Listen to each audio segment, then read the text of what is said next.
Hello everyone, welcome back to my another new video. কেমন আছেন সবাই? আশা করি ভালোই আছেন আর আমিও ভালো আছি।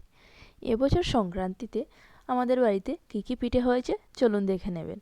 আর আমার এই ভিডিওটি আপলোড করতে একটু লেট হয়ে গেছে, সংক্রান্তি চলে গেছে, 2-3 দিন হয়ে গেছে। আর আজ আমি এই ভিডিওটি আপলোড করছি কারণ একটু বিজি ছিলাম। আর এই দেখুন, এখানে বানানো হচ্ছে ডালের পিঠে। ছোলার ডাল বেটে তারপর এই পিঠেটি বানানো হয়। প্রতি বছরই সংক্রান্তিতে আমাদের বাড়িতে এই পিঠে বানানো হয়। আর আপনাদের কাদের কাদের বাড়িতে এই পিঠেটি বানানো হয় অবশ্যই কমেন্টের মাধ্যমে জানাবেন। আর এই দেখুন, পিঠেগুলো ভেজে তোলা হচ্ছে। আর পিঠেগুলো এখানে শিরার মধ্যে দেওয়া হবে। শিরাতে দেওয়ার পর পিঠেগুলো অনেক ফুলে যায়।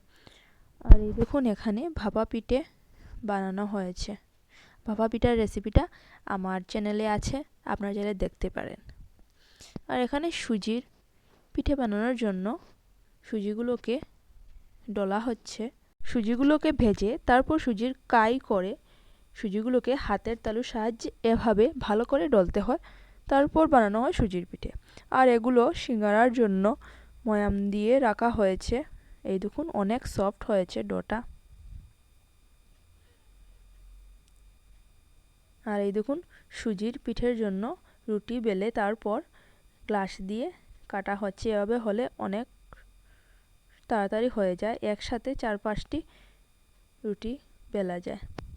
এই দেখুন, অনেকগুলো সুজির পিঠে বানিয়ে রাখা হয়েছে। আর এগুলোকে এখন ভাজা হবে কড়াইয়ে তেল দিয়ে, তারপর সুজির পিঠেগুলোকে ভাজা হবে। পিঠেগুলো ভাজা হয়ে যাওয়ার পর পিঠেগুলোকে শিরা বানিয়ে তারপর শিরার মধ্যে দেওয়া হবে। আর সুজির পিঠে শিরাতে দিয়েও খাওয়া যায় আর শিরা ছাড়াও খাওয়া যায়। এই দেখুন, পিঠেগুলো ভাজা হচ্ছে। এই দেখুন, শিরাতে দেওয়ার পর পিঠেগুলো এমন হয়েছে। আর আপনারা কারা কারা এবছর বাড়িতে কী কী পিঠে বানিয়েছেন অবশ্যই কমেন্টের মাধ্যমে জানাবেন। আর কাদের কাদের কী পিঠে ভালো লাগে অবশ্যই কমেন্টের মাধ্যমে জানাবেন। আর এই যে দেখছেন, এই পিঠেগুলো দুধ পুলির জন্য সাজ দেওয়া হচ্ছে।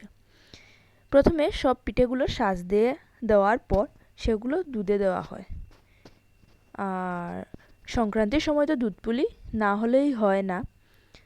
আর কাদের কাদের দুধ পুলি খেতে ভালো লাগে অবশ্যই কমেন্টের মাধ্যমে জানাবেন। সংক্রান্তিতে তিলের নাড়ু খেতে হয়। আর সংক্রান্তির দিন সকালবেলা ঘুম থেকে উঠে স্নান করার পর আগে তিলের নাড়ুটা খেতে হয়। তো আমাদের বাড়িতে এবছর কী কী নাড়ু বানানো হয়েছে চলুন দেখে নেবেন। এই যে দেখছেন, এগুলো হলো তিলের নাড়ু। এগুলো সাদা তিল দিয়ে বানানো হয়েছে। আর এগুলো হলো চিড়ার নাড়ু। চিড়াগুলোকে ভেজে তারপর গুড় দিয়ে চিড়াগুলোর নাড়ু বানানো হয়েছে। আর আজকের আমার এই ভিডিওটি যদি আপনাদের ভালো লাগে তাহলে আমার পাশে থাকবেন আর আমার চ্যানেলটি সাবস্ক্রাইব করবেন।